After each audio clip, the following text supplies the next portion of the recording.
Day 4 हमने क्या शुरू किया है, हमने एक टारगेट रखा था कि हम जो 12 ज्योग्राफी की NCERTs हैं 6 से लेकर 12 तक की उन्हें जल्दी से जल्दी कंप्लीट करेंगे।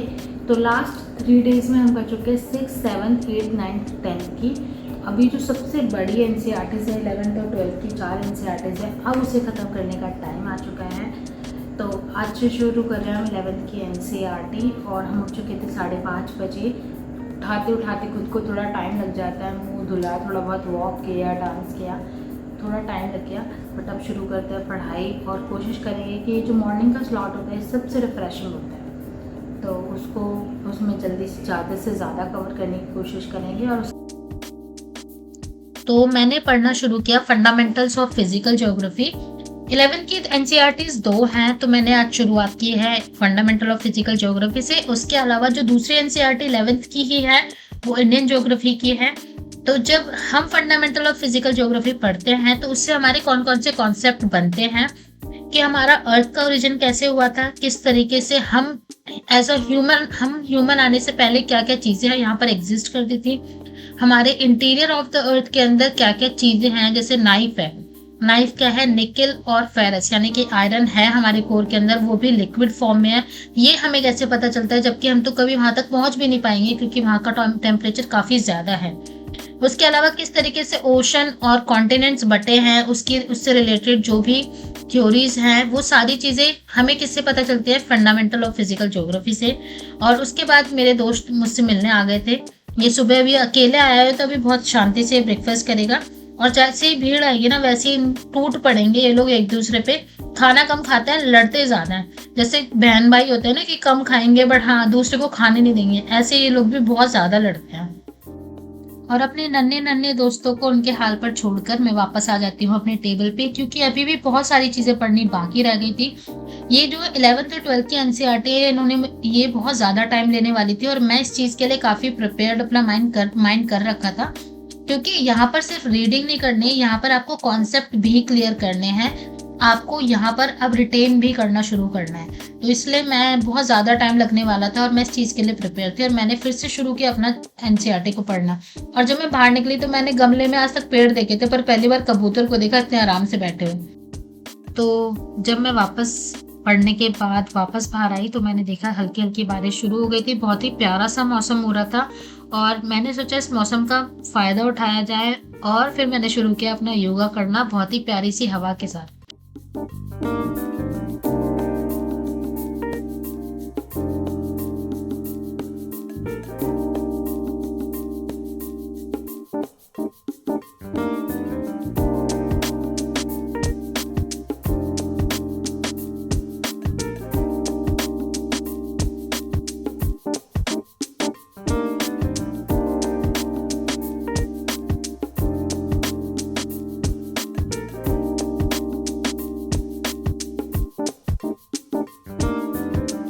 और योगा करने के बाद, पूजा करने के बाद अब बारी थी ब्रेकफास्ट करने की। अगर आप सोच रहे हो कि आज मैं बहुत हल्का नाश्ता क्यों कर रही हूँ, तो आज मेरा फास्ट है। तो आज मैंने फास्ट रखा था इसलिए मैंने बहुत हल्का सा ब्रेकफास्ट किया, और इसी वजह से मैं आज घर पे भी रुकी थी। तो मैंने सोचा जल्दी से मेरी टेबल बहुत टाइम से साफ नहीं हुई थी, और मुझे जब भी मैं पढ़ने बैठती थी तो मुझे ऐसे नीड फील होती थी कि मुझे अपनी टेबल को अच्छे से मैनेज करके रखना चाहिए, क्योंकि इन्वायरमेंट का बहुत फर्क पड़ता है। बट क्या होता था कि टाइम ही नहीं मिलता था कभी कि बहुत अच्छे से टेबल को साफ किया जाए।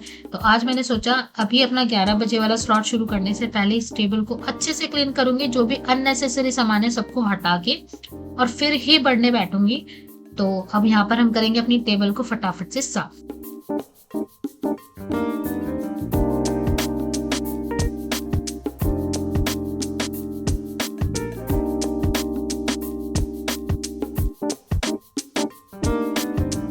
तो अभी बजने वाला है 11 और अब हम शुरू करेंगे अपनी पढ़ाई।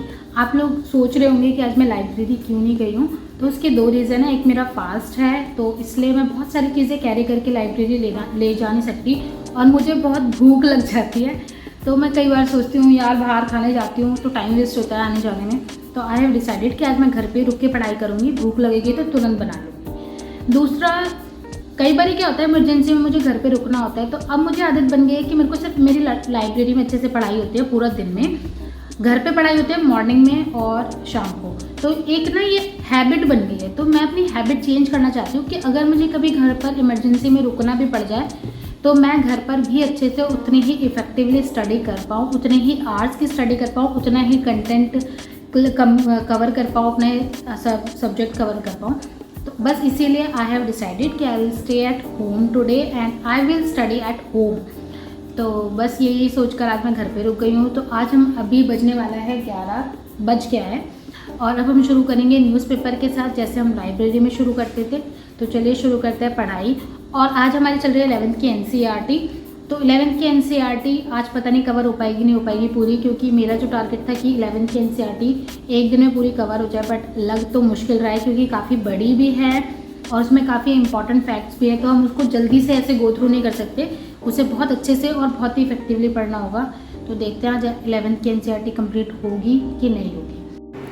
अब ये वाली न्यूज़ है, ये पूरी पॉलिटिकल न्यूज़ है, ये भी पॉलिटिकल न्यूज़ है, लेकिन आपने यहाँ पर दोनों में एक चीज़ कॉमन देखी होगी, ये है यूनिफॉर्म सिविल कोड। तो ये बहुत इंपॉर्टेंट है, यूनिफॉर्म सिविल कोड ज़्यादा इंपॉर्टेंट है। तो आपको ये पढ़ना है रादर देन कि कौन ओपोजिशन क्या कह रहा है, रूलिंग पार्टी क्या कह रही है।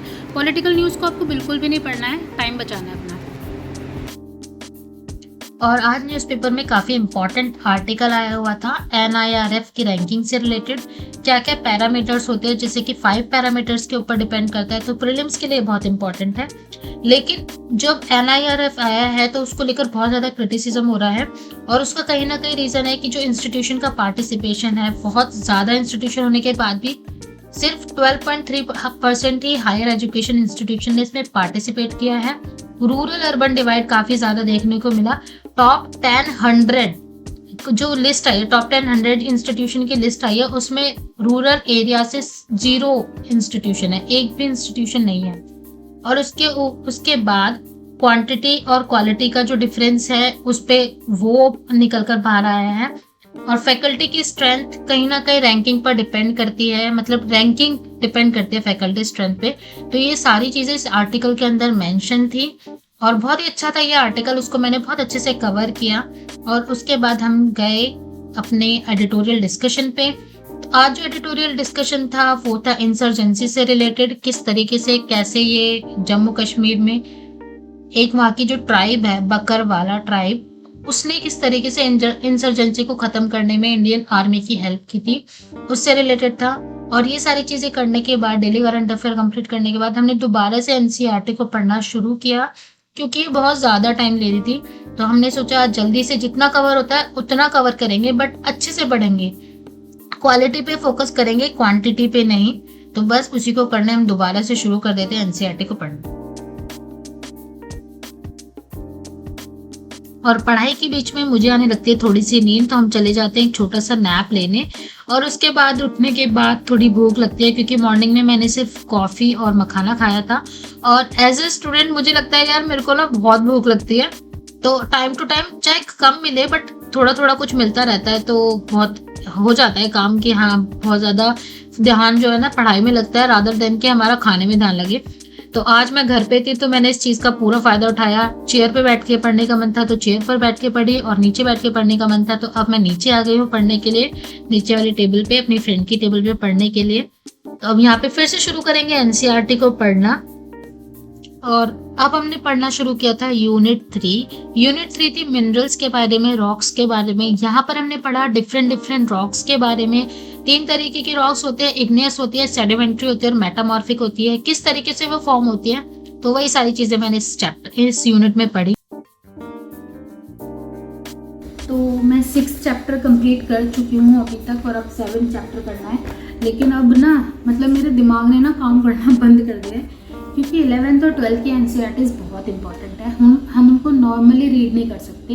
इट्स ज्योग्राफी, तो आपको रीड नहीं करना है, आपको इसको ऐसे पढ़ना है कि रिटेन भी रहे, आपको समझ आए, एक अंडरस्टैंडिंग डेवलप करनी है कि ज्योग्राफी किस तरीके की होती है।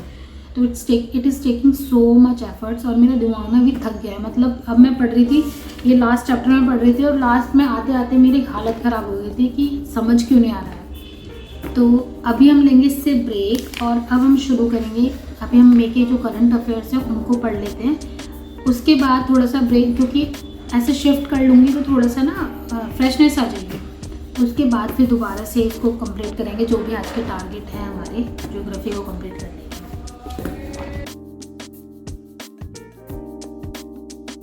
तो मे का करंट अफेयर कंप्लीट करने के बाद हमने की पूजा और उसके बाद अब बारी थी अपना व्रत खोलने की। तो दैट्स ऑल फॉर टुडे। आपसे मिलूंगी मैं कल नए व्लॉग में। तब तक के लिए आप खुश रहिए, पढ़ते रहिए और अपना ध्यान रखिए। बाय।